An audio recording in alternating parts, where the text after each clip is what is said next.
Hello guys, I am doctor Anita. आज मैं बात करूंगी आपसे एक्टोपिक प्रेगनेंसी के बारे में। एक्टोपिक प्रेगनेंसी अपनी जगह ना होकर कहीं बाहर हो जाती है। मीन्स बच्चेदानी या यूट्रस में ना होके कहीं और बाहर हो रही है, या तो वो आपकी ओवरी में हो रही है, या आपके फ्लोपियन ट्यूब में हो रही है, या आपके बच्चेदानी के मुंह में हो रही है, या अब्डोमेन में हो रही है। ठीक है, उसको बोलते हैं एक्टोपिक प्रेगनेंसी। एक्टोपिक प्रेगनेंसी जो होती है ये लाइफ थ्रेटनिंग कंडीशंस होती है।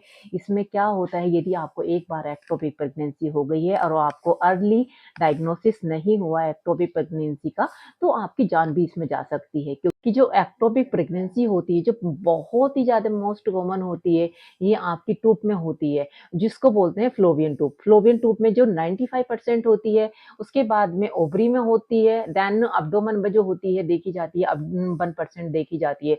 बहुत ही रेयर केसेस में देखा जाता है कि आपको सर्वाइकल एक्टोपिक हुई प्रेगनेंसी हो गई है, कि जो बच्चेदानी की का मुंह होता है उसमें जो आपको एक्टोपिक प्रेगनेंसी हो जाती है। ये बहुत ही आसान होता है कि आराम से एक औजार के द्वारा, डीएनसी के द्वारा उसको बाहर निकाल दिया जाता है। ये लाइफ थ्रेटनिंग कंडीशंस नहीं होती है, इसको क्योर किया जा सकता है। एक्टोपिक प्रेगनेंसी यदि आता है तो हम बहुत जल्दी से उसको डायग्नोसिस कर लेते हैं कि आजकल जो होता है एक सोनोग्राफी करके देख लिया जाता है। सोनोग्राफी से पता चल जाता है कि आपके बच्चेदानी में कोई सेक नहीं है, तो एक या कोई ट्यूब में सेक बन रहा है, तो एक एक्टोपिक प्रेगनेंसी हो सकती है, या कहीं भी हो सकती है। तो सोनोग्राफी से बहुत ज्यादा क्लियर हो जाता है।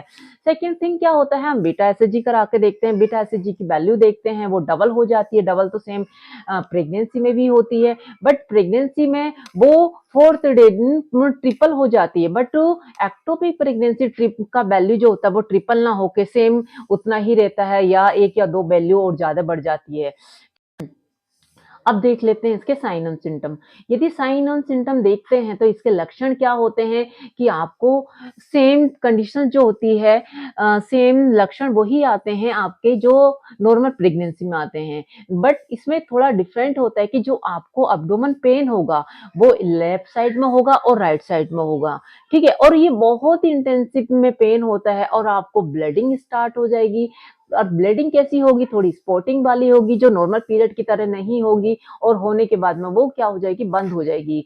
देन उसके बाद आपको एक शोल्डर में पेन होगा, आपको यूरिन करते हुए बहुत ज्यादा पेन होगा, और आपको मोशन पास करते हुए बहुत पेन होगा। तो ये एक्टोपिक प्रेगनेंसी के सिम्टम होते हैं जो देखे जाते हैं। जो नॉर्मल प्रेगनेंसी में नोजिया, वोमिटिंग सेम ऐसे ही लगा रहता है, इसमें भी।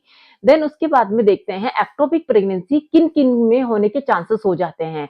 ट्यूब की कोई सर्जरी हुई हो, ट्यूब प्लास्टी हुआ हो, तो उसमें क्या होता है कि एक साइड की आपकी ट्यूब निकाल दी गई है, तो उसमें क्या होता है, एस्ट्रोजन और प्रोजेस्टेरोन का जो लेवल होता है वो डाउन हो जाता है, जिससे क्या होता है कि आपके पीरियड जो होते हैं इरेगुलर हो जाते हैं, आपका वेट गेन हो जाता है, आपका जो मूड होता है वो कभी ना कभी चेंज होता रहता है, आपका जो टेस्ट होता है वो भी चेंज हो जाता है। देन उसके बाद क्या होता है कि यदि आप कोई हार्मोन पिल्स ले रहे हो, ठीक है, या जैसे होता है गर्भ निरोधक 21 टैबलेट्स होती हैं वो ले रहे हो, या आपको थायराइड है, या आपको पीसीओडी है, उसके लिए पीसीओडी के लिए आप मेडिसिन ले रहे हो, उनमें भी ये लेडीज जो होती है प्रॉन्ग हो जाती है एक्टोपिक प्रेगनेंसी के लिए। इंट्रायूटेराइन डिवाइस डला हुआ है और वो किसी तरह से आपका फेलियर हो जाता है, तब आपको एक्टोपिक प्रेगनेंसी होने के चांसेस होते हैं। सेकेंड थिंग कि क्या होता है कि आपकी ट्यूब की कोई सर्जरी हुई हो, तब आपको एक्टोपिक प्रेगनेंसी होने के चांस होते जाते हैं, या आपको इंडोमेट्रोसिस है, ठीक है, या कोई पेल्विक का कोई इन्फेक्शन है, या यूट्रस का कोई इन्फेक्शन है, बच्चेदानी के मुंह का कोई इन्फेक्शन है, तो तब भी आपको एक्टोपिक प्रेगनेंसी होने के चांस हो जाते हैं। देखा जाता है कि यदि आपको कोई भी ओवरियन सिस्ट है, या फोलिकल सिस्ट है, या चॉकलेट सिस्ट है, तब भी आपको एक्टोपिक प्रेगनेंसी होने के चांसेस हो जाते हैं। प्रीवियस में आपको एक बार पे एक्टोपिक प्रेगनेंसी हुई है, तो उनमें बहुत बड़े चांसेस हो जाते हैं नेक्स्ट की एक्टोपिक प्रेगनेंसी होने के। कि जैसा देखा जाता है कि जैसे फ्लोपियन ट्यूब आपकी जिस साइड में एक्टोपिक प्रेगनेंसी हुई थी वो नहीं हटी है, या उसको रिपेयर कर दिया गया है, तो एक्टोपिक प्रेगनेंसी होने के चांसेस हो जाते हैं।